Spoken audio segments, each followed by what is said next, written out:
out of her. Yeah. Crib. There's a picture of Andy when Andy was a baby. She's like in a tub, and she's like this because she like doesn't fit in there, and her like belly is puffed out over top of the water. And she's like, "Mom, why didn't you get me a bigger tub?" She's like, "You grew out of that tub in like a week." Yeah. We actually gave her a bath last night, and that was the first time she didn't like scream bloody murder the whole time. Kids are awesome at stuff like that. It is the worst. You'll get to do this. Like never before have you felt more stressed and like completely exhausted when your kid is just screaming at the top of their lungs and you can't figure out why. You turn purple. You turn purple, you're sweating, and it's not like a normal like, oh hey, it's warm in here sweat. It's like that like panicky and it fucking stink sweat. Makes your clothes smell like a wet towel. Yeah, it is like there's some sort of hormonal weird thing that is just uncool. You want this guy? I'm good. Everyone can see it, and you just look stressed as fuck, right? Yeah. Yeah. And like it's only for 10 or 15 minutes, but it seems like it's been about 3.5 hours. Well, so we're really painting a nice picture. I know, I'm for terrified. Dad to be over here. Yeah, I'll tell you the truth, man. Our baby's measuring 26 inches or something like that, 26 weeks or something. I don't know. Maybe I heard that wrong, but I just know it's 26 at 26, whatever that means. I don't know. Yeah, I know Beatrix is 22 or 23 inches, so you might have the tallest baby of all time. We're going for a PR. Yeah. That's hopefully tallest Mexican ever right here in Sacramento.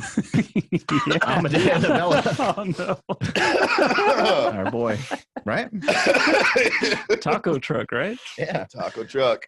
Oh, all man, right. When you snort, this is really burny. Really? Yeah. Shout out to Element. Shout out to Element T. Element OP. Oh. Yeah. We're good to go. All right. All right. I mean, maybe we're good to go. So wait, I'm ready to go. Whose butthole was it? I don't remember if it was my butthole or your butthole, but like one of us was on the reverse hyper and one of us went to like tease the other one and like something bad happened. You remember that? That was mine. It was your butthole. Yes. And I just went and that to was your finger. Yeah, and I just he was on the reverse hyper, his butt was just sitting there, and I went to kind of like flick at it, and I went a couple knuckles deep, I think. You went right in there. I was like, how does that happen? Like, you're not wearing underwear or something? Or like, what's going on? I mean, you were on the downward swing. I was. So I was exposed. Yeah. But yeah, that what a way to start things. Did you find out a lot about yourself that day, or? Well, I think I completed the next rep. That was the most disturbing part about the whole thing. Yeah, that was weird. And I don't know. I had to burn my hand and the entire room. That's a prosthetic hand. And yeah, not a lot of people know that. Mm-hmm. All right, Jesse, can you tell us what's happening today? I have no idea. Is there something in there? There is, actually. Yeah, it's some Element. Oh, sure. It's Element. Mm-hmm. Yeah, just a random white powder. We're going to live. Snort it up with $100 bills. That's in there too. Can you see that? Yeah. No, we're gonna go live. We're gonna go talk to some peeps from the Power Rod program and the Get Fatterist or Get Less. Is it Get Fatterist or Get Less Fatterist? We want people to get as fat as possible. Okay, so whatever wording that means. Yeah, I'm not sure which one either. Yeah, we get to go live and get to chat with some people and do kind of a live Q&A with 7 very select people, or 6, 7. I don't remember. Where Kanye was what number? He was 8. He was 8. And then there was the other guy, someone Jones. Yeah. Billy Jones. Smells really farty over here. That's Enzima. He farts over here a lot. Oh my God. It's just in the curtains. Great. Yeah. Great. There's just a wall. He's such a little kid too. He's over here like smirking and smiling. And I know what he's doing the whole time. Because like the guest is not saying anything funny. But this room's kind of stuffy too, you know? So it's there's no windows, so sometimes there's no windows, but I'll open both doors. It has 2 doors, but no openable windows. Wait, there's 2 doors? Where's the door? Behind the curtain. Oh. Mm-hmm. Wow. People don't see that side. But yeah, there's no ventilation. It's just Enzima's farts, and that's it. Fantastic. Where does the door lead to? It's like not fair. It's like, don't dude, know, it's actually. hot. You don't know? Yeah, Nice. it's like the Winchester mystery house. I think, you know, in the summertime when you have the AC going, you know, you can let out a fart or two. It's okay, but it's like worse in the winter. You figure it'd be better in the winter because it's actually cold outside. But when you have the heat on, you know what I mean? Like, you guys following this? So this is something that only East Coast people understand, is that that overpowering heat, and also from the old the old heaters, where if somehow it magnified, if you farted in class in school and the heat was on and it was in the winter, it would magnify it by tenfold. Correct? Oh yeah. Like, it was just, I mean, most classrooms smell like farts in general. But back east, because you're enclosed and the heat is on, it is the most disgusting fart factory of all time. It somehow like cooks it. It does. It like cooks the fart, and then it just kills everybody. It's just rotten. And it was always the road that was next to, because it was always amazing. The road that was right next to the heater, everyone was just sweating, trying to take off clothes. And anyone who was near the door where there was some sort of an Arctic wind tunnel, everyone's trying to wear, you know, their parkas, and every once in a while they would switch people and you wouldn't know where you're going, and you'd just be either sweating or freezing pretty much constantly, and farting. You sweat way worse on the East Coast because you don't know how to prep for wherever you're going into each time. No, it's just, you wear weights. Remember that kid out there, Arnold, that time? He was drenched in sweat and he was wearing like 7 jackets. He just kept taking off sweatshirts. He was just like, I'm gonna take a sweatshirt off, and you know, I'm gonna use the Sling Shot. And under that sweatshirt was another sweatshirt. And he was dying. And he was just sweating the whole time. Big old red cheeks. He was like one big giant zip. His dad was screaming at him the whole time, like, you can do more. He was like, let me take off another sweatshirt. Yeah, that was bizarre. Arnold was a sweat factory. Well, that was just I hope we get a chance to figure out how to go there this year. I don't know what will happen.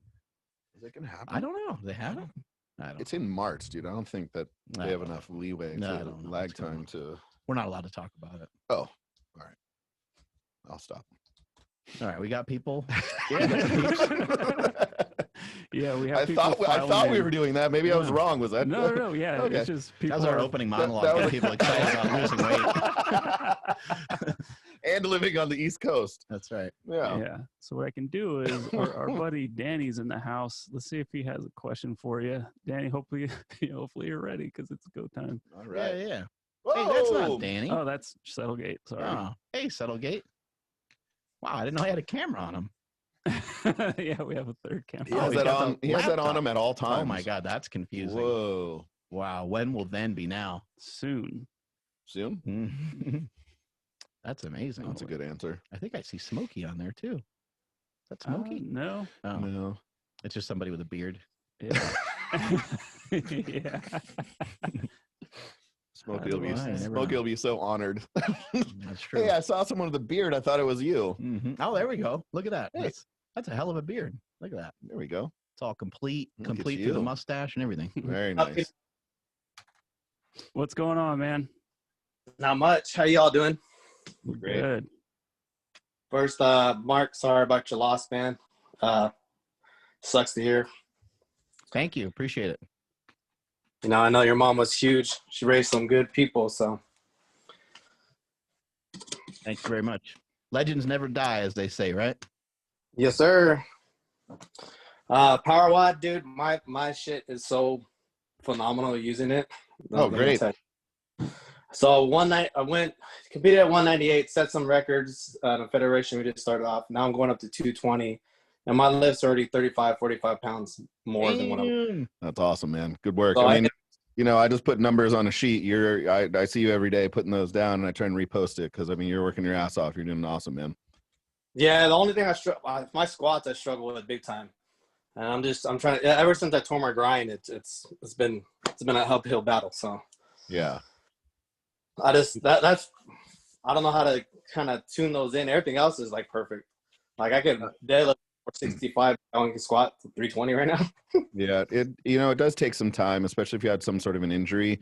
Something that Mark always talked about, which is something that I try and apply to a lot of people, especially who had an injury, is maybe start to kind of slow down that descent a little bit more and really start to kind of feel your way through that lift so you can understand a little bit better where you're going and kind of what it feels like to be in the bottom. And then also it can kind of give you some clues to like, hey man, the bottom of the squat sucks, or the midpoint of the squat sucks. And then we can start to kind of tailor in a little bit more work, because you'll actually understand what's going on. Knowing that you tore your groin, was it a complete, or just a like ad mag tear, or just something that you just like a pull?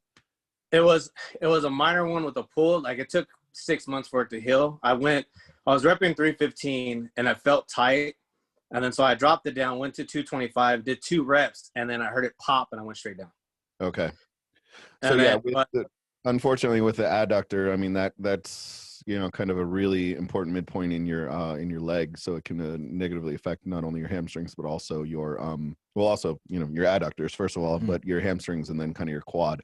And when you're sitting down into a squat, you know, it's supposed to stretch along with your hamstring. So a lot of times when you have some sort of a tear or some sort of tissue issue, that didn't sound really good, tissue stuff going on the groin, that can negatively affect kind of hamstring. So, you know, just try and get that nice and loose and warm before you start squatting, and start to kind of slow down some of the descent stuff on your warm-up sets and kind of on the back down sets.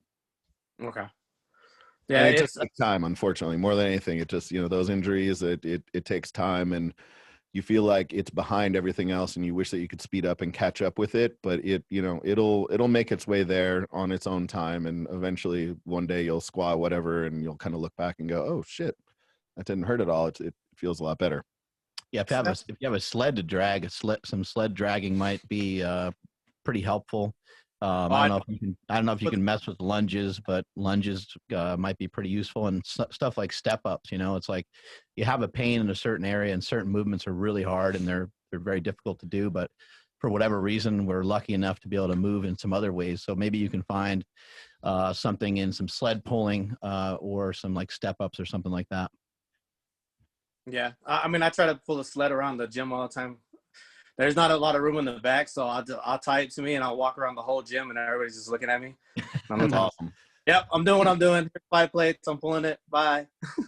Good boy. But what it is like I squat, and then I get it in my head, and I'm like, oh, I don't want to hurt myself. So then I get kind of focused on my grind versus the staying on form. Yeah. So like even today, 320, I started rolling forward because I didn't want to push my knees out, but I ended up pushing my knees out and correcting it. But also trying to change my stance, because I used to, when I did it, I was, sumo squatting. So now I'm trying to bring it in a little bit and trying to adjust to that, which is, I don't know, it's kind of weird. What about a box squat? Have you messed with that at all? Maybe like a high box squat all the time. For a little while. Yeah, I follow you guys. I do everything you guys. Yeah, maybe keep that box height up for a little while just to get the movement in, and build the confidence. Yeah, but let's talk about, kind of the mental side of, overcoming an injury, because I think that's something that is not always addressed with people. It's always like, hey, here's prehab, here's rehab, here's what to do. Mark, you've torn your tit off a bunch of different times. How did you deal with the kind of the mental side of getting past that? And was there a point where you're like, you know what, if this goes, it goes, I can't let this hold me back anymore? No, I never really had that mentality. That's a hard one. That's a hard one to get, like, hey, fuck it. If I tear it, I tear it. It's so painful, it's very painful. And, that memory of the pain, it sits there for a while. So what I did do though, is I just understood how important it was to get back to whatever it was that hurt me. So if you're a football player and you got hurt in a football field, best thing to do is to fucking grab a hold of a football and to figure out kind of how to get over that fear. If you're making money playing football, if that's your love or your passion. For me, when I tore my pec, every single time I went right back to the gym and I bench pressed. But it wasn't like a fuck it mentality of, hey, I'm just going to like figure this out. It was more like, hey, let me just move around really, really light weights for a while. And, 20% of my max is going to turn into 25% of my max is going to turn into 30% of my max. And I did it that way. And I used kind of slow eccentrics. And I would, at some point, a couple of times when I've gotten hurt, I would do the movement every day, just try to go in and do the movement every day. So doing some form of squatting nearly every day for a while might be a good idea. Just squatting the bar, squatting 95 pounds, squatting 135, just really, really light weights and just, as Jesse was saying, like practice, and practice learning the feel. And when you recognize that 135 does you no harm, then you can go to 185 and so on. And those slow eccentrics will help build connective tissue. It's something called strength aerobics, which you might want to look up. Pretty interesting information on it. But it helped me a ton, was to just get back in there. The main thing for me wasn't necessarily the bench press. I've always been able to bench press. The main thing for me was squatting. When I fell with that 1,085, it was like, okay, well, I got to, I learned from squatting 1,000, tearing my hamstring with 1,041 at one point. I learned from that experience that the thing that helped me the best was just to get right back in the gym as quickly as possible and to start squatting. But it was, it wasn't regardless of like what was going to happen. It was methodical. It was kind of thought out, not really real planned out, but it was something that I would do very, very often. The frequency would be really high and the intensity would be really low. And as the weeks go by, when you already have the strength in your body, the process flies. It goes so much faster than, when you're actually trying to gain strength and you might gain, 5 pounds here, 10 pounds there. The strength's already inside of you. So the road back up, once you go from like 50% to 60% to 70% and so on, it's just going to fly by. And in a matter of 3-4 months, you'll be squatting PRs. I mean, that's the weird thing is, people don't quite understand that, tissue and movement patterns have memories kind of attached to them. And basically what he's trying to do is just say, like, let's beat that memory of being injured out of you by doing it a million times and doing it successfully. And then that's a really, that's the best way to always kind of move on from that sort of an injury. And, it's just that's come it with, positive things and just, made lifts. Yeah. I mean, that's what I've been doing. Like, I'm gradually getting back there. Like I hit 335 now decently. It's just some days where it's like, I get in my head and I'm like, oh, I feel it. And I'm like, oh no, let me change my stance. And then I'm sitting here playing with my stance and I'm like, oh no, this don't feel good. And, just trying to find that right stance and that right, everything else is dialed in. Like my bench is, I'm a bencher. Put yourself through a different type of pain, do sets of anything above 8 reps, maybe like 8 to 15 reps and move just really, really super slow. And that's what I did. Yeah, Jesse get your mind wrapped around that kind of stuff. I think it'll be really helpful. 4x8s, and that's what sucks. A slow tempo. So, but yeah, I mean, progressing to the power rod is awesome. Like I used it, so learning it.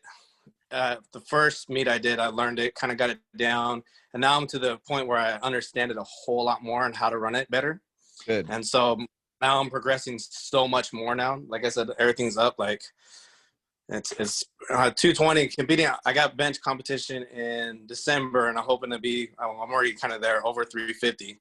So and then March I have the full big power meet, and so those are the numbers I want to get. So I'm close to 12 total to qualify at nationals, but I'm gonna play around in this new federation, then move up to the big boy federation and go from there. But like I said, the power much for it, so it's awesome.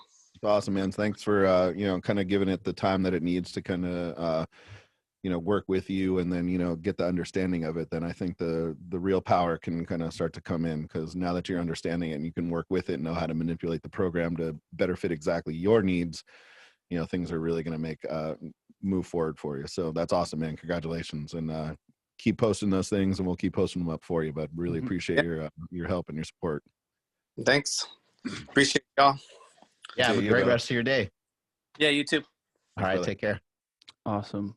Oh yeah, thanks, Danny. So next up, we got our boy Matthew Balcom. I'm not sure. I think he's talking about some training stuff, but let's go ahead and go his way. Well, I got to ask him to unmute first.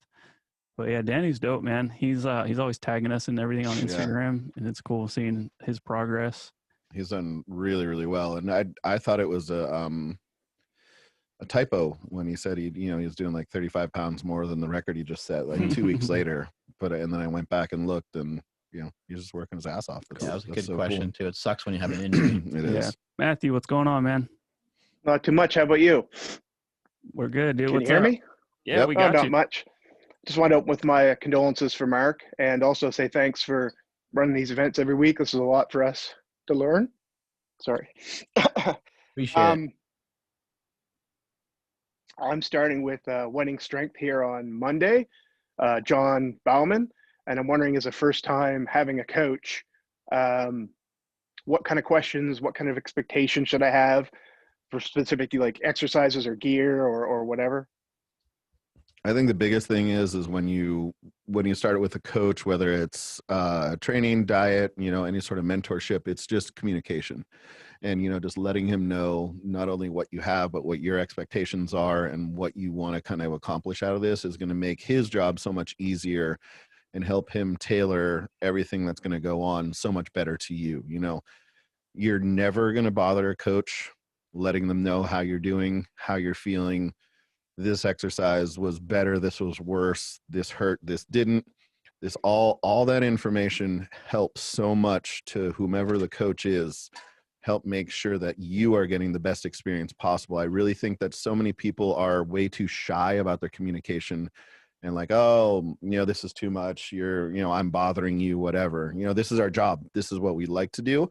So the people who communicate the most with me are always the people who end up doing the best. So my suggestion is to communicate as much as you can with them. Let them know there's, he obviously he might say like, hey, I don't need to know, I don't need to know, how, your abs felt after the ab exercise or whatever. But in general, give him a quick rundown on what you're able to accomplish, what felt good, what really worked, what didn't, is going to help him figure out who you are and therefore make just the program so much better for you.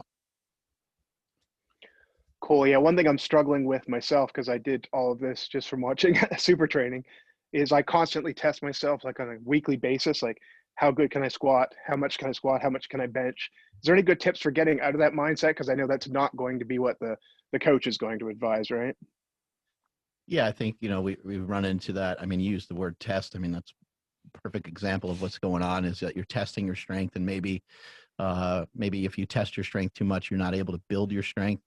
There's some people out there that, especially beginners, and there's some people that get away with that for a while and they get really, really strong.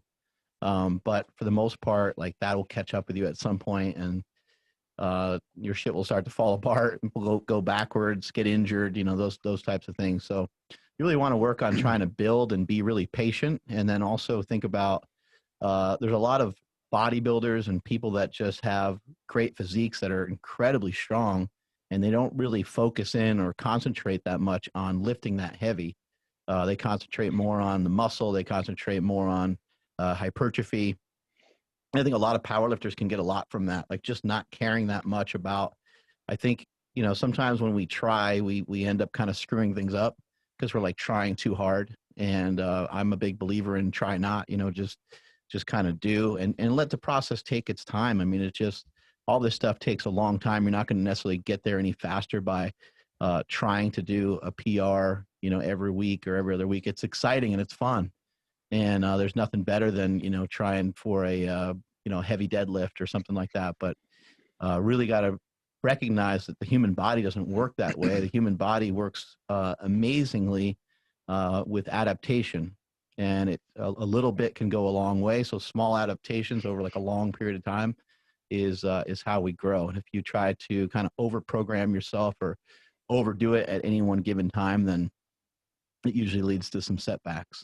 And I think dealing with anybody who is associated with winning, he's going to be a little bit more of kind of the conjugate style, and you're going to have a rotation of exercises. So it won't be just a competition style squat, full range bench press, competition style deadlift. You'll be able to kind of mix things up a little bit more, so you won't be just kind of banging your head on those 3 lifts all the time. So the variation and kind of the rotation of exercise, I think, will definitely help you. And I think something also to really realize in all of this is that when it's a Monday, Tuesday, or whenever it is that you're lifting, if they're asking you for a max 3, it's what you can do for max 3 that Tuesday of that month of that year.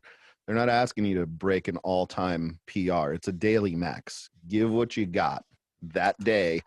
And as long as you do that and you don't try and overextend yourself, because that's going to negatively affect your recovery, which is going to negatively affect the accumulation of strength, you'll be okay. Just go in there, do as much work as you can, as hard as you can, and, you know, do what they ask you to do, and you'll reap a lot of benefits. Yeah, and also too, if the goal is just to improve, it's just gonna be very hard to improve with trying to do the same thing week in and week out. And with Matt's programming and the conjugate system, you're still going to be able to party. You're still going to be able to go heavy. You're still going to be able to have a lot of fun. It's just not going to be on the same movement over and over again. So I think, you know, how do you get out of that mindset? You get out of that mindset by checking yourself and saying, hey, do I want to stay the same, or do I want to like try something new?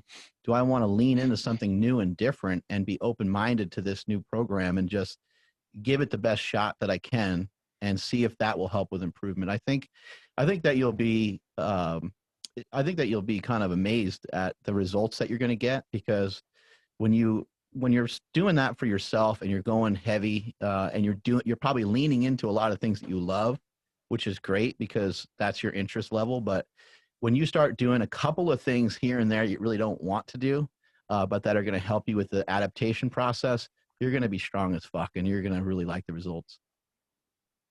So how do you gauge progress? Like, I'm so new to it. The only thing I see is like, did my bench go up? Did my squat go up? Did my deadlift go up? How do you gauge progress during the actual process? How do you know you're getting better? You know, I would just suggest probably for the first couple of weeks, just focus on, you know, getting the work done. And then that's progress in and of itself. You got to let the program work for you a little bit before you can start to go, oh, hey, this is really, you know, this is better than that, or the numbers are better.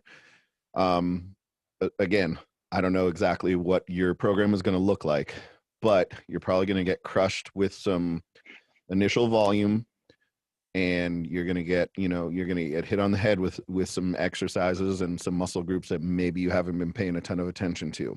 So if 3 weeks later you can kind of turn back and go, oh, hey, that 3 sets of 25 dumbbell press, 3 sets of 25 lat pull down, 3 sets of 25 shrugs, 3 sets of 25 dumbbell curls that I considered a workout for the first week really is my warm up this week.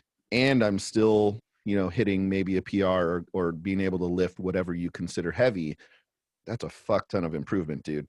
You know what I'm saying? Like that's great. That is, now you've adapted to so much volume. Your muscle endurance is so much higher. And on top of that, you know, hopefully, you know, you're looking a little bit better. You're feeling a little bit better while you're lifting a little bit heavier. You know, don't think, you know, like, well, it's only improving if, you know, I go up 50 pounds. You know, you're not a brand new lifter. You've been doing this for a while. You know, those things probably aren't going to come as fast as they did when you were a beginner. So look for those small things and look for those things that you're just like, oh man, that warm up, you know, I had to add, you know, now I'm doing 5 sets of 25 opposed to 3 sets of 25. It's a huge improvement. Yeah. And all your success will come from the progress that you have. So keep your eyes open, you know, like there's probably a lot of places where you're going to improve. This is one reason why we're so addicted to this shit, is that, you know, we don't get better at everything all the time, but we get better in these spots, and we get kind of like what Louis Simmons would refer to as like a mini max. You know, you would get these PRs that, you know, Louis would have a PR for everything. He'd say, you know, I got a PR with my hands on the smooth part of the bar. I got a PR with my ring finger on the power rings. I got a PR on a partial range of motion deadlift or whatever it might be. He's got a PR for everything with every different stance. Oh, I have a PR sumo. I got a PR this way, that way.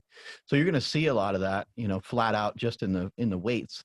But then you'll also sometimes just feel better or execute the lift a little bit better. You'll just move a little bit better.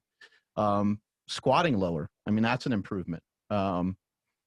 It could be, you know, just that you get your hips lower when you deadlift and that your butt doesn't shoot up. Those are all huge improvements. Those are all things I really would love to see people track that stuff more. That's why I've never personally been a huge fan of really writing anything down, because I think that people write down some of the wrong stuff. The sets and the reps and the numbers, I don't think matter as much as how you did it, you know? And so I'd rather see how someone does it. I'd rather see some video footage, or even better, you know, in person, see how somebody lifts. Cause I think that's where you get the most amount of information, but that's where you can see the most amount of progress. So I think the main thing that you should focus on when it comes to the progress is how you're actually moving with the weights.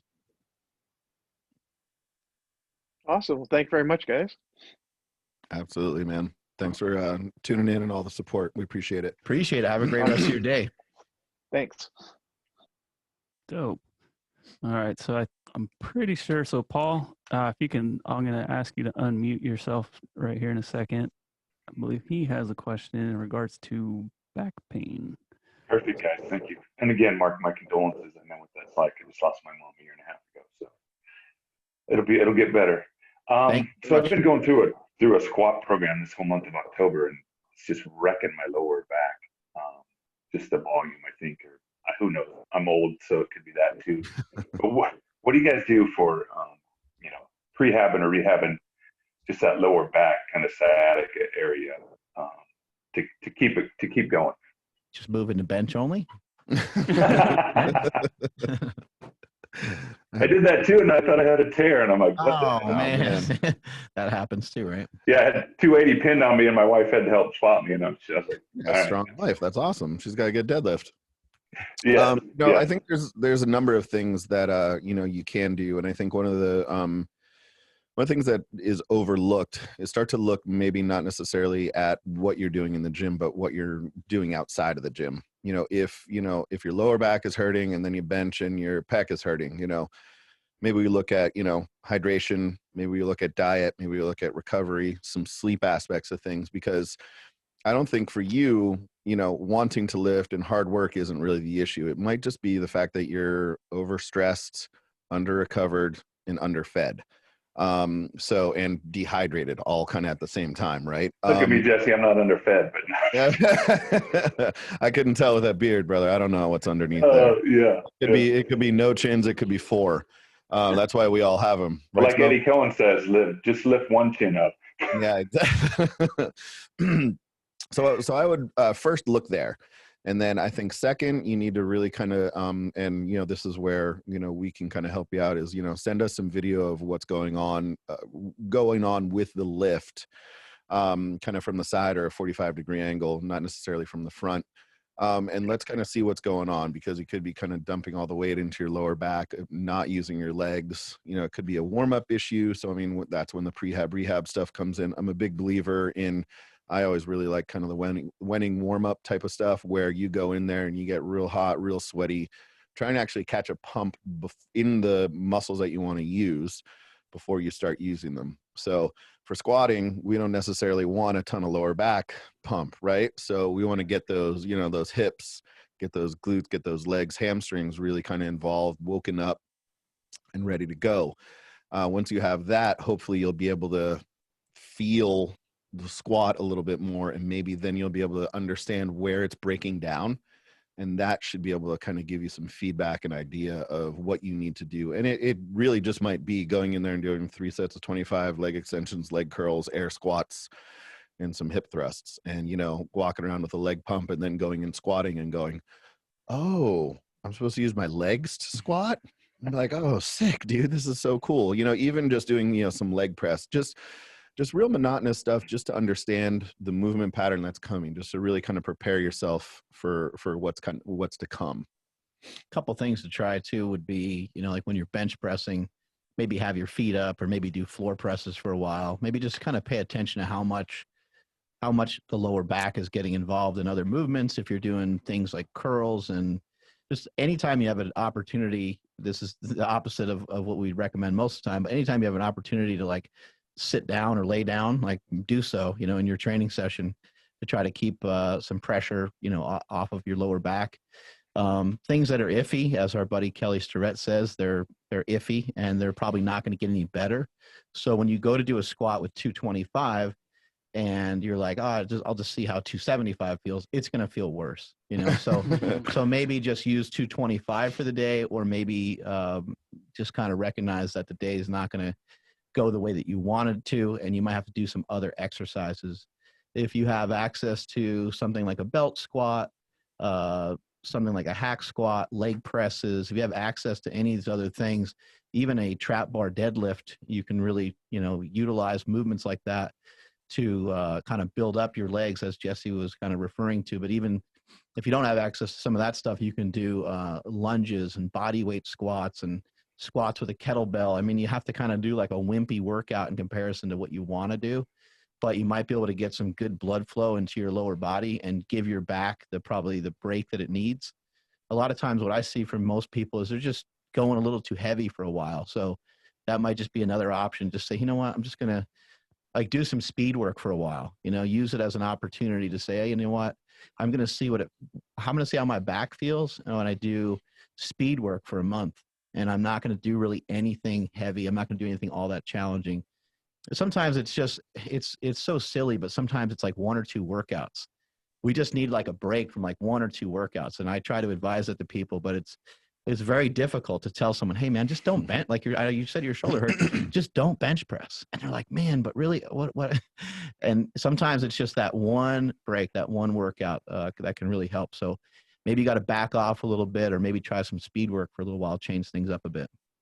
Let me ask you a question. When is the last time you have had any manual therapy done, whether it's a massage, ART, Graston, etc.?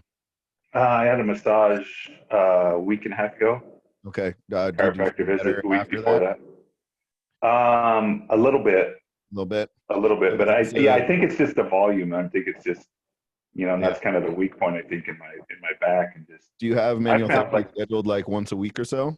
No, because my stupid benefits out. So yeah. I've gone through the year. So but I do have another massage scheduled, and I'll probably hit in and get another adjustment. Okay. And I've really incorporated some reverse hypers and like back extension. That seems to be providing some relief, which is weird, but it seems to be helping. Well, that's going to go ahead and get your muscles, you know, kind of full of blood and kind of flushed out.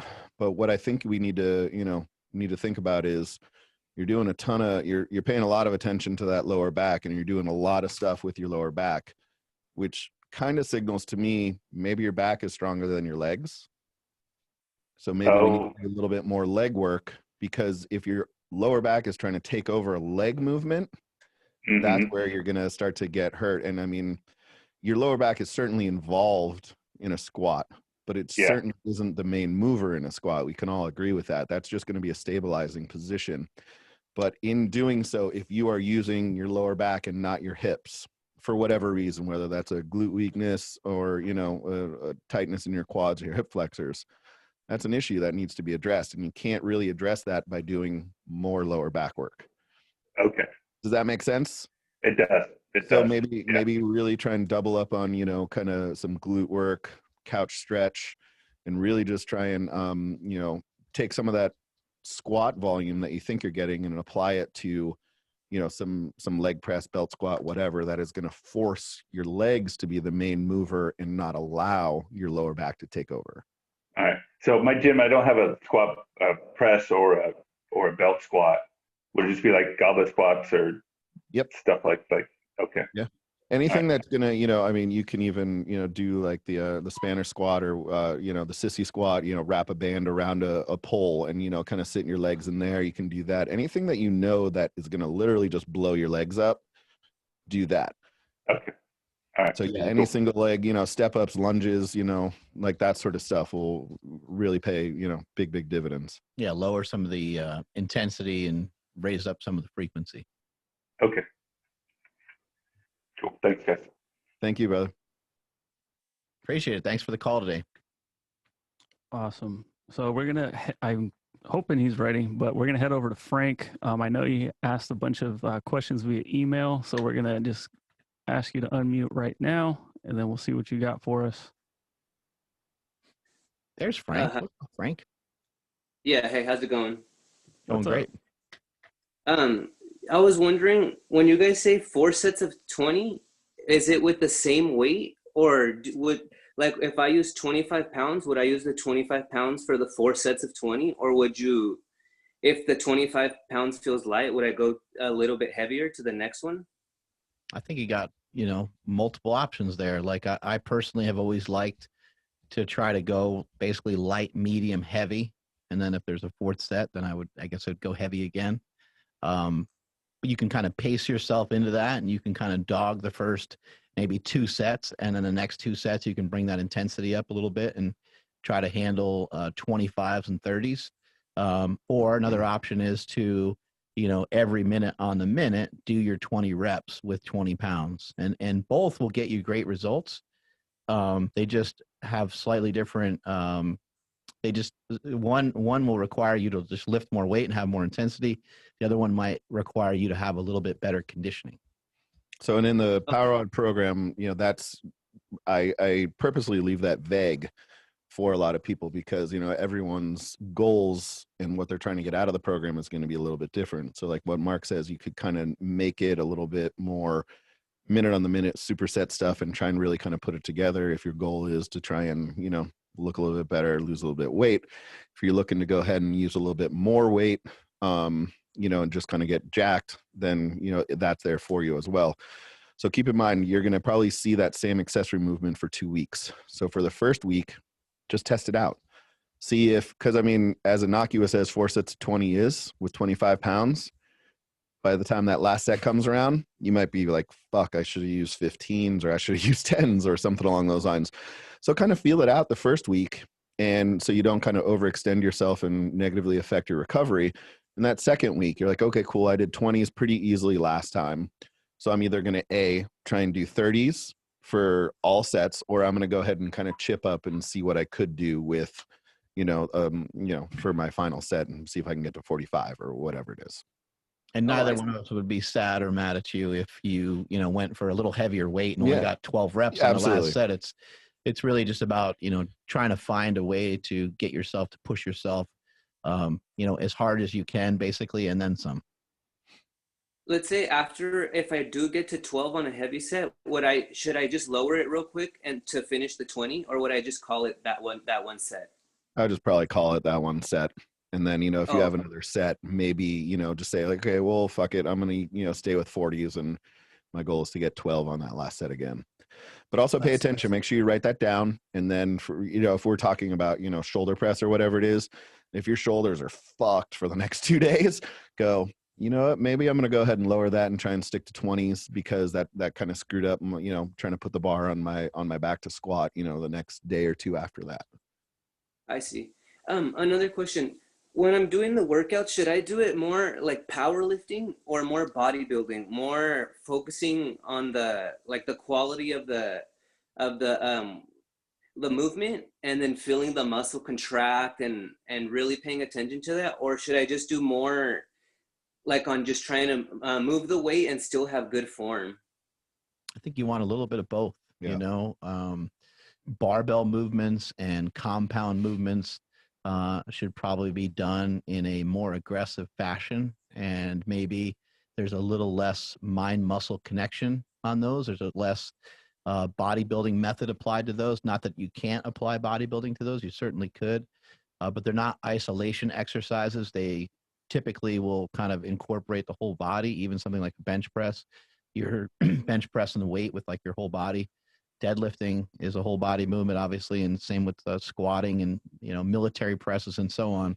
So it really, I think in the early stages of your workout, in the first maybe half an hour of your workout, I think that should be more devoted to strength training / powerlifting. And the second half of your workout, the last 30 minutes or so, should be devoted a little bit more to isolation and bodybuilding-esque type stuff. I agree. And I think, if we're looking at the Power Rod program, your main lift and the drop down sets and secondary barbell lift, that's where you're going to kind of focus on, like what Mark is saying, being a little bit more aggressive with that and, maybe lift like a power lifter, like you're saying, and all the accessory stuff. We want to go ahead and, there's a lot of supersets in there and there's a lot of volume in there. That's where you want to maybe lift like a little bit more like a bodybuilder. Maybe just even define it for you a little bit better too, is to say, when you're powerlifting, you're not really going to do forced reps, but you're going to push yourself to get to a weight that challenges your technical limit. So you're going to get to a weight where you go to lock out the bench and one arm locks and the other one, kind of comes behind it and you get a little squeamish and you squirm on the bench a tiny bit. Whereas with bodybuilding, if you did that and I was spotting you, I would say, okay, 3 more reps. And I would kind of work you through those reps because you're not really even just going to failure. You're kind of going beyond failure. So those are some of the major differences. When you power lift, if you do that, you will kind of teach your body to fail and to miss lifts and to do so in kind of in a fashion that you don't want to lift that way. But when it comes to bodybuilding stuff and it comes to hypertrophy, it's okay to lift that way because you're trying to just really maximize how hard you're pushing the muscles. I see. Okay, I understand. When I was warming up this Monday for the beltless squats, I usually will put 135 on, and then I'll maybe put 25 pounds on, and then I'll go straight to 2 plates, and then 3 plates, and then I'll put on but I'll do just single reps, and then I'll put on, I went for 335 for a 6 rep max, and I got to 5, and I couldn't really do the 6-1 because I felt it was really heavy, so I put it back, and I got under it and did the 6-1. Should I just lower the weight maybe and do it better, or? It's a good question. I would personally, like, if you got to that 5th set and you're like, fuck, the 6th one isn't coming up, I'd call it. That's it. I wouldn't ask you to kind of come off and kind of go underneath the bar, mostly because in that moment, you're going to go ahead and you're going to make the right decision. Where if you kind of pump yourself up to go in there and get one more rep and get back underneath there, the risk for injury just, expounds. So call it 5. And, the next time that comes back around in the rotation, go after there and do 5 more pounds and get 6. You could even do another set too. Like let's say you went for a set of 6 and you only got 4, and you can say, oh shit, I kind of miscalculated. But there's nothing wrong with getting another set of 4 in there, or even getting another set of 3 in there. You still did a good amount of reps. Let's say you were supposed to do 1 good set of 6 and you did 2 good sets of 3. It's sort of it's similar, right? So just if you can safely, get your reps in, that's kind of the main thing. I do agree with Jesse that it's good to sometimes just say, hey, like, I surrender, like the weight was a little heavy and I'm going to make maybe a better judgment call next week. But I love the mindset. Like, good on you, man. That's great that you were like, I was supposed to do 6 reps, so I'm going to get back underneath that bar and do another one. I think that neither one of us would deter you from training like that if we saw you do that. But we would probably say, hey, like, next week, let's just start with 5 pounds less to see if we can get those sets and reps in there. And also, I think something you need to take into consideration, if you are just going plate, quarter, plate, and then going to your thing, we always talk about, math. Well, I don't know about Common Core math because that's just unbelievable, but, old school math where you got to show your work, right? If you showed me a single at a plate, a single at 185, a single at 225, a single at 275, a single at 315, and then a set of 5 at 335, that's, good on you because maybe you hit the number that you were trying to hit, or you came really, really close to it, but you really didn't do a ton of work underneath it. Now, I know that the high bar close stance beltless stuff is awful. I'm not trying to have you do a ton more sets, but I would say if you were to do that again, if you would have taken a couple smaller jumps on your way up to that number, I think your body would have been a little bit more primed in order to go ahead and kind of complete that, because you didn't warm up. You didn't really grease the groove enough to go ahead and kind of hit that, because it takes a lot of kind of getting used to and figuring that stuff out. So I would encourage you to add maybe 2 or 3 more warm-up sets. They don't have to be sets of 10 or whatever, but take the bar, do it 10 times, take 135, do it 5 times, take, 185, do it a couple. You don't need to, because we're working up to a top set and then you have some really brutal drop down sets. I completely understand this, but, really kind of, get your mind wrapped around what's coming before you just go from 0 to 100. Okay. And then my last question, on the diet part, mainly what I eat every single day, since I started the Power Watt, is 4 egg whites. Between lunch and dinner, it'll be 2 pieces of chicken for lunch, 2 pieces of chicken for dinner. And then I'll have like 2 protein shakes. So I have like 170 to 180 grams of protein. I don't really eat any carbs. Is that like a good diet to start off with? I'm losing a lot of weight and I could see the abs coming in. My energy is like, it's still good. Everything feels good. I'm just wondering if that's if I should just keep it like that, or maybe add a little bit of carbs in there, maybe not. I would either, you pick one or the other to add. You can add a little bit of both even, but You can either add in a little bit of fat or add in a little bit of carbohydrates. Maybe what I would suggest is just with the eggs that you have in the morning, maybe throw in 1 egg yolk, just so you have something. And depending on when you work out, maybe a little bit of carbs before and after the training session. Anywhere between 20 to 30 grams of carbohydrates can go a really, really long way.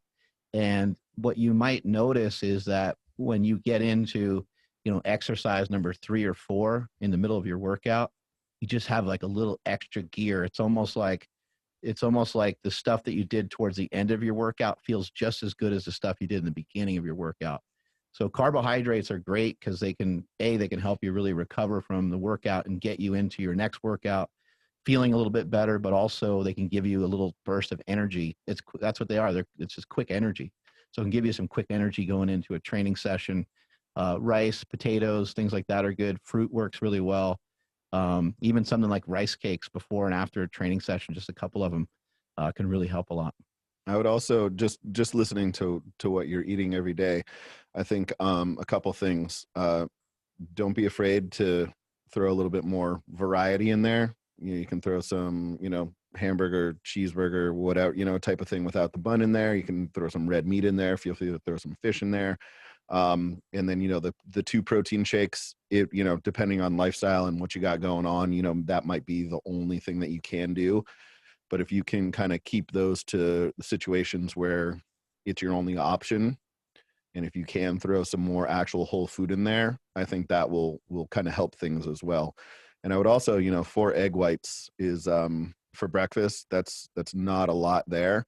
So I think maybe adding in just kind of what Mark's talking about, just a little bit more throughout the day. I think, your energy will actually be a little bit higher, because if you are only eating that much protein and, drinking, probably just water throughout the day, that will eventually start to catch up with you, especially if you're training hard, like you're talking about. So just adding a little bit more calories or a little bit more each meal that you're doing that, whether that's like, hey, I'm going to drink this protein shake and have some beef jerky or whatever the hell it is, or, I'm going to have some egg whites and, throw some spinach in there, or maybe throw a couple more egg whites and an egg yolk or 2 and some spinach in there. Those are all, really, really positive things. No diet guru is ever going to tell you that that's not a good thing. But trying to add a little bit more throughout the day, I think, is going to go a really, really long way for you.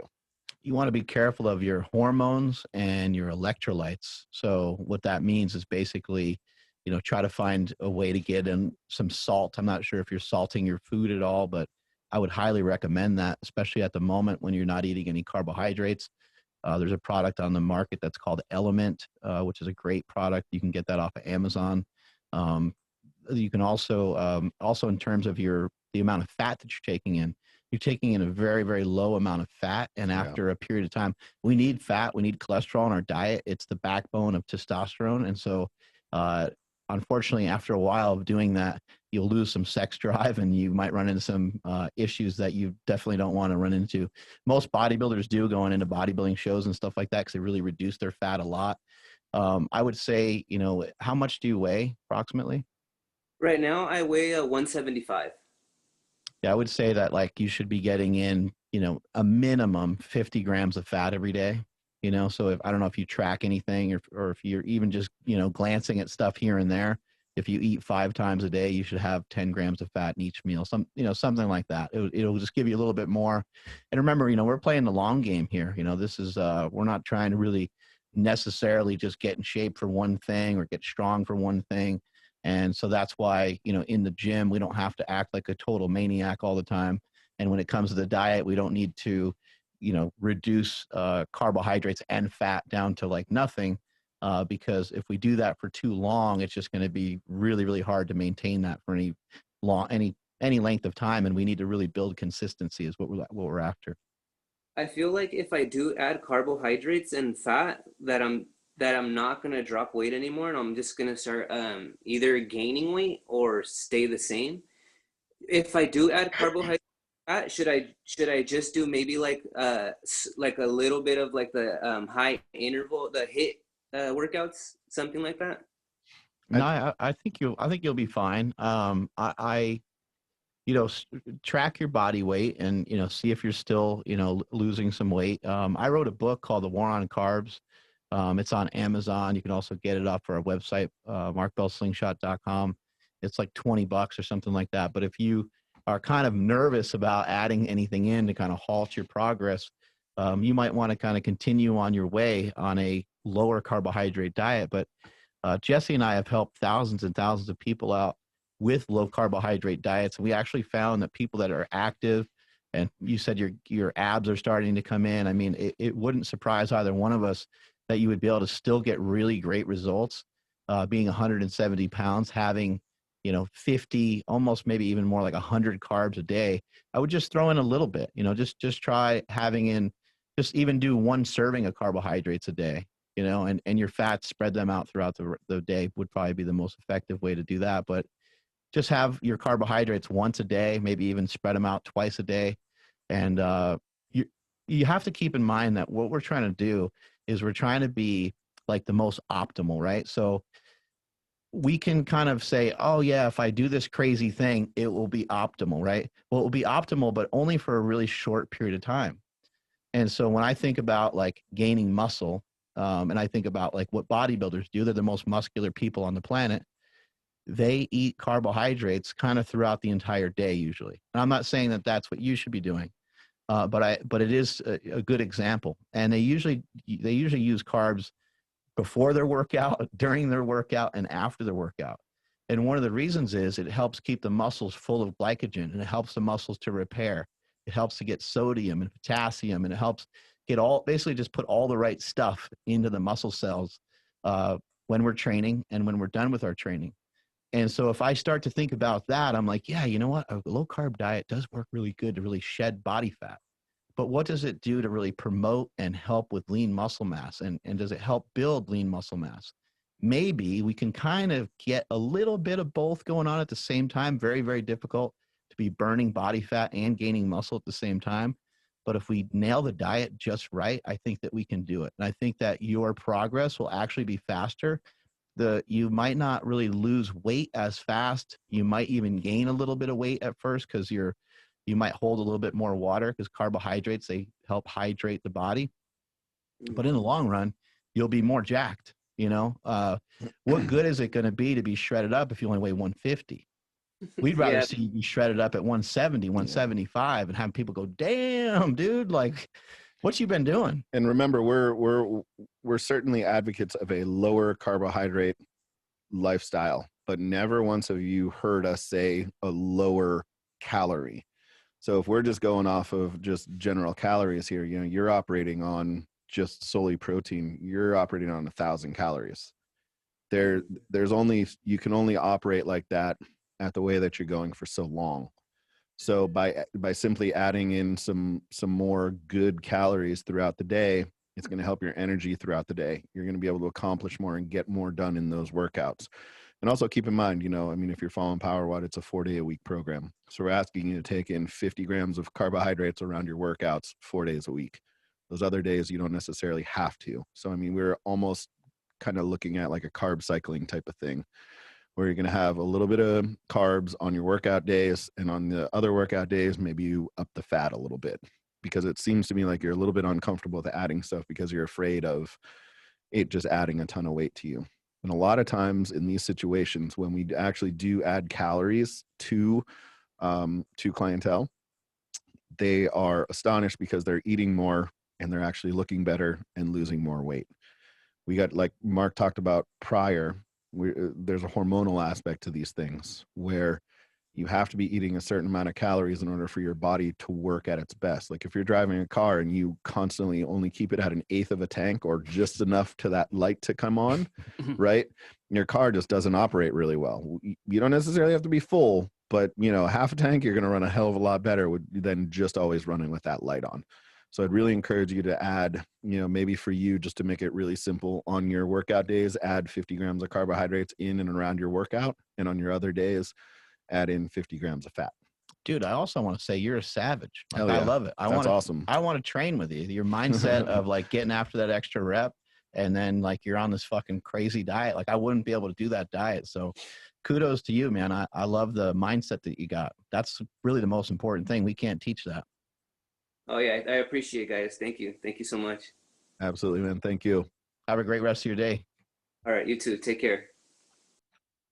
Damn, man, what a beast. He's just eating like mainly all protein. That's you know, I've heard people talk about it before. There's something called, and I don't know if you guys ever seen the show. I think it's called Alone, where they drop you off in like in a remote area, and you're not near anybody else, and there's one guy who keeps getting his fat stolen from a wolverine, and he actually ends up killing the wolverine eventually. But people on that show, one of the main problems that they have is a lot of people can kill squirrels and they can kill rabbits, but they have the protein is they're only eating protein, right? And protein really isn't a great energy source. I think about half of it is bioavailable to us, and then there's the thermic effect of food, and before you know it, by the time you digest it, it doesn't really have much of a caloric value to it. And so we need fat, we need some, you know, carbohydrates or something. We need some sort of energy source.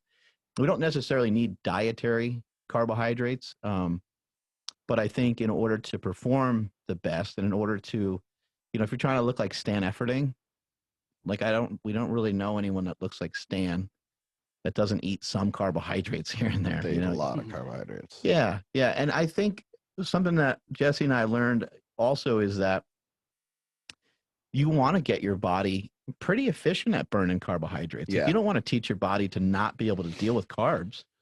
It's quite the opposite. You want to teach your body how to be able to deal with carbohydrates. So even people that are on these low carbohydrate diets, you'll hear guys like Rob Wolf and people like that say, hey, I cycle some carbs in here and there, or after my jiu-jitsu, I get in some carbohydrates, mainly just so that if someone like Rob Wolf wants to go off plan or do something different for a holiday or for a vacation, he doesn't all of a sudden gain 10 pounds. Right. So you want to try to make your body efficient at burning both, really. You want to be flexible to be able to burn fat or burn carbohydrates, but it's not really productive. I think it's important to point out to people, you can't really trick the system. You know, you can't just say, I'm going to go, you know, let's say your normal caloric intake is supposed to be like 3,000 and you go down to 1,500. You can kind of do that, but for what and for how long? And then what's the exit strategy out of that? Yeah, I think the how long is really, you can do that for a while. But we know some people that are crazy might be able to do it for 2-3 months and get ready for a photo shoot and look great. But then after, but I also think that's, you know, whether we blame it on social media or whatever, that's kind of the hidden thing. Like, these people don't eat like this all the time. Right. You know, and I mean, if we're talking about Stan does eat like that all the time. But if you actually look at what he's eating carbohydrates, fats, and protein, and he's eating a lot of it. He's getting nutrition. He's getting a ton of actual nutrition, but he's also working his ass off. He works out every day for 90 minutes, 2 hours, and he's getting in 3 walks, and his walks are a normal person's jog. You know, he's not there to chat with you. He is gone. He's flying. It's kind of a waddle, but it's fast. It's all right. How long do you think you would last on that Alone show? I think I could break the record of fastest person to leave. I'm out. I stubbed my toe. Yep. Oh my God. No, I saw somebody on there. They they were doing something and they just tripped and they had something stab their leg. They had like their own knife stab their leg. and they were already they were already dying from calorie wise, and the girl was just like, I'm just done. I just can't handle it. And then another guy burnt down his, he made this really awesome setup to block out the cold and block out the wind and everything. And his shit went on fire. And he's like, I could rebuild another one, but I'm just going to hit the button. And he had people come rescue him because he's like, I'm just done. I don't know anything about I don't know how to hunt. I don't know how to fish. Well, I think that's the real show. Oh my God. Let's drop, 3 city dwelling idiots in the in the woods. Let's watch this motherfucker who's used to having someone else go to Whole Foods for him and pick up food. Exactly. Try to figure out how to find something. It's like, let's see what this leaf tastes like. Oh my God. So 4 days? Yeah. No. I think I might last a day or two. Yeah. What about just the boredom? You're just so bored. It would be rough, dude. That'd be bad. How long do you think you would, make in a Survivor? I'd be so sad. It would be rough. I always say I hate people, but leave me alone for a day, and I'm super sad. I mean, where are you going to sleep? What are you going to do? You're basically not going to sleep or eat for days and days at a time. And you're gonna be bored as fuck and cold. Yeah, and it costs these people a lot to like chase after shit. So like a lot of them are really smart. They set up like traps and stuff. I don't know how to do any of that. No, you just be lunging at shit, and you just That's like, a great show, though. I love that show. It's amazing. But yeah, I don't think I think could it's last more than season 4 6. days. Season 6 is I've never heard of it till today. Oh, it's so good. Oh, you'll be hooked. Oh no. Do they have markbell.com out there? What else are you gonna do? I know. Exactly. I know they really need to burn extra calories out there. Right? Yeah. Today was awesome. Huge shout out and thank you to everybody that participated. Sincerely appreciate it. If you guys are catching this not on markbell.com, this was a markbell.com exclusive for our members. Make sure you guys, let's see what we got. We have Hayden and Steffi Cohen coming up on our Super Friends series. No. That's coming up December 2nd. So if you're not a member yet, you can go to markbell.com and register for a free 7-day trial. And for those of you that are currently members, make sure you guys go to the, the Super Friends section of markbell.com to register for that webinar, because you guys are not going to want to miss that one. Mark your calendar, right, Josh? Oh. Hey, that was pretty funny. That was awesome. That was really cool. Yeah, I liked it. Had fun. Everybody that logged in had something to say. It was freaking awesome. That's really cool. People out there that are really struggling with their weights, just fucking lower them. You know, just use a little bit less for a little bit until you get the hang of it. Okay. Anyone that's following any programming from anybody that has a percentage on it, just lower that bitch down about 5%. Take your time with it. It's okay. It's okay to to lower the percent 5%, 10%, to do it 1 week, and then to say, you know what, that felt really good. I want to keep it that way. And then to do it again the next week. I think that people are really nervous about if I did 205 this week, I have to do 210 the next week. But it doesn't have to always work that way. When I was doing a lot of my heaviest lifts, I would use the same weight every week. A lot of times it was for my speed work, but I would use the same weight every week and I would get stronger just because I was learning how to move the weight better. I was learning, when you get to the hole, you get to the bottom of your squat and you learn the right pressure and where your knees are supposed to be and your positioning. There's a lot to be learned from lifting. And I think that people don't practice it enough. And I think, for certainly in your case and for a lot of people who are running any sort of a conjugate or who are powerlifting, on your heavy days, you feel so terrible that to allow yourself to feel good a couple of days a week is, it's a luxury, because you're just like, man, this feels awesome. I really do like lifting weights. I remember why I'm here. I'm getting sweaty. I'm moving around. I feel moderately athletic, opposed to just oh my God, I got hit by a fucking truck again today. Right. So, allowing yourself to feel good is, is certainly something that more people should do. Make yourself feel better from going to the gym and not worse. Truth. Take us on out of here, Andrew. Yeah, absolutely. So again, thank you everybody from markbell.com for being a part of today. Today was freaking huge. You guys had an opportunity to talk to Mark Bell and Jesse Burdick. If you guys are watching this and you weren't here live, make sure you head over to markbell.com to register for your free 7-day trial to have an opportunity like this. Again, the next opportunity is coming up in December, on December 2nd with Steffi and see, I did the Hayden and Bo thing. The Hayden and Bo? Yeah. I always wanted, somebody said Hayden and Bo, and that's always forever stuck in my head now.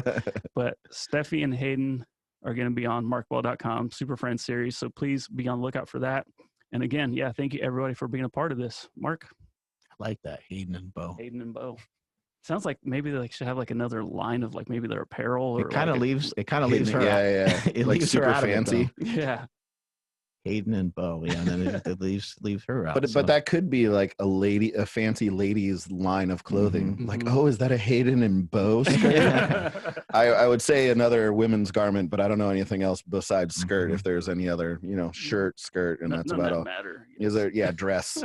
It's one of those, or variation. I never know what I'm talking about either. That stuff. We know that. All right, Jesse, you want to tell people where they can find you? You can always find me, Jesse Burdick, on all social, and markbell.com. Strength is never weakness. Weakness never strength. Catch you all later. Bye.